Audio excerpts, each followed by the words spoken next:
आपको सीधे लेके चलते हैं महाराष्ट्र के छत्रपति संभाजी नगर, जहां पर पीएम मोदी चुनावी सभा को संबोधित कर रहे हैं। कंपनियां हमारे यहां काम करेगी, इसके लिए यहां महाराष्ट्र का सबसे बड़ा इंडस्ट्रियल पार्क बनाया जा रहा है। और इस सब का नतीजा क्या है? ज्यादा निवेश, ज्यादा कंपनियां, यानी संभाजी नगर और मराठवाड़ा के युवाओं को ज्यादा से ज्यादा अवसर, ज्यादा से ज्यादा रोजगार। साथियों, महाराष्ट्र में विकास के इस महायज्ञ के साथ ही हमारी सरकार विरासत का अनुष्ठान भी कर रही है। भगवान विट्ठल के भक्तों की सुविधा के लिए हमने पालकी महामार्ग का निर्माण करवाया है। महाराष्ट्र और मराठवाड़ा के लोग दशकों से मराठी को अभिजात भाषा का दर्जा देने की मांग कर रहे थे। मराठा गौरव से जुड़ा ये काम भी बीजेपी ने ही पूरा किया है। साथियों, अगाड़ी वालों ने महाराष्ट्र की परेशानियों को बढ़ाने के अलावा कोई काम नहीं किया है। मराठवाड़ा में लंबे समय से पानी का संकट रहा है, लेकिन कांग्रेस और अगाड़ी वाले हमेशा हाथ पर हाथ धरे बैठे रहे। हमारी सरकार में पहली बार सूखे के खिलाफ ठोस प्रयास शुरू हुए।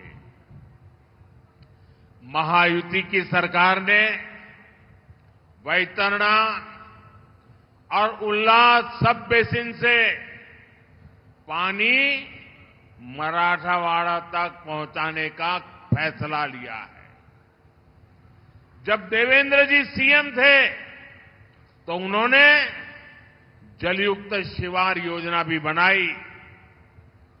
जलयुक्त शिवार योजना से मराठवाड़ा में जल संकट सुधरना शुरू हुआ था। लेकिन भाइयों बहनों, बीच में 2.5 साल के लिए इन अगाड़ी वालों की सरकार आ गई थी। इन्होंने इस योजना को भी बंद कर दिया था। जब महायुति की सरकार आई तो ये काम दोबारा शुरू हुआ। छत्रपति संभाजी नगर में पानी की सप्लाई के लिए महायुति सरकार ने 1600 करोड़ रुपए से भी ज्यादा दिए थे। इस पर भी अगाड़ी वालों ने ब्रेक लगा दिया था। अब जब उसे दोबारा शुरू किया गया है तो इस योजना की लागत बहुत बढ़ गई है। इसके लिए अब केंद्र सरकार अलग से 700 करोड़ रुपए दे रही है। ये फर्क है महायुति और अगाड़ी वालों में। ये फर्क है बीजेपी और कांग्रेस में। आप मुझे बताइए, महाराष्ट्र में सरकार पानी और सूखे से मुक्ति दिलाने वाली होनी चाहिए या इन योजनाओं को ठप करने वाली होनी चाहिए? ये अगाड़ी वाले बूंद बूंद पानी के लिए आपको तरसाएंगे। तरसाएंगे कि नहीं तरसाएंगे? इसलिए विशेषकर मैं माताओं बहनों को कहता हूं, ये अगाड़ी वालों को घुसने ही मत देना, वरना आपको पानी के लिए भी तरसा के रखेंगे।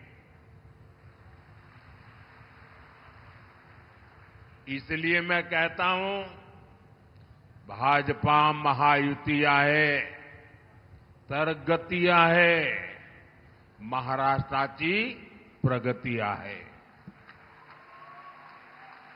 साथियों, महायुति के लिए हमारा किसान हमारा अन्नदाता है।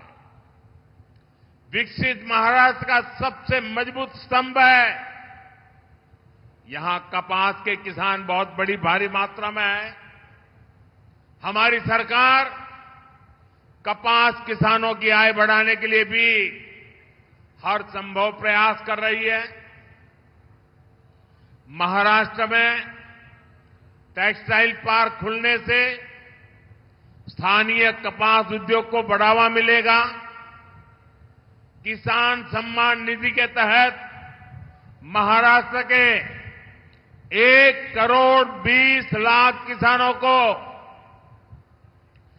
33,000 करोड़ रुपए से ज्यादा उनके खाते में जमा हो चुका है।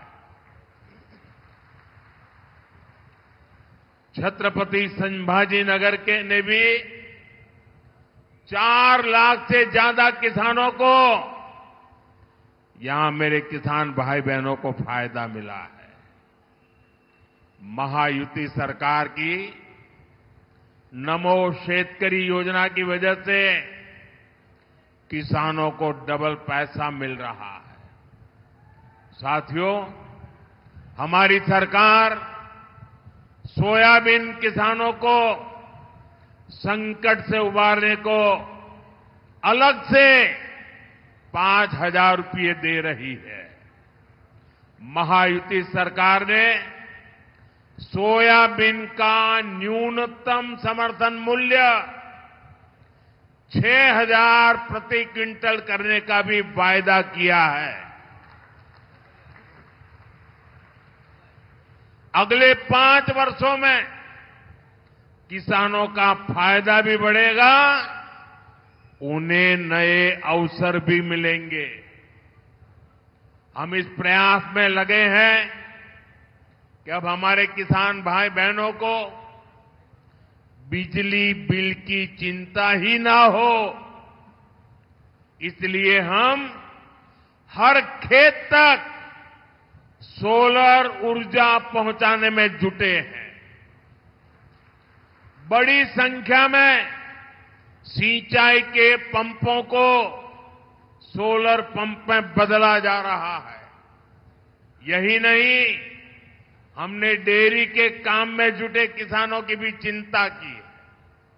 हम गोपालक, पशुपालक किसानों को किसान क्रेडिट कार्ड की सुविधा दे रहे हैं। साथियों, कांग्रेस पार्टी सरकार बनाने के लिए विकास पर नहीं,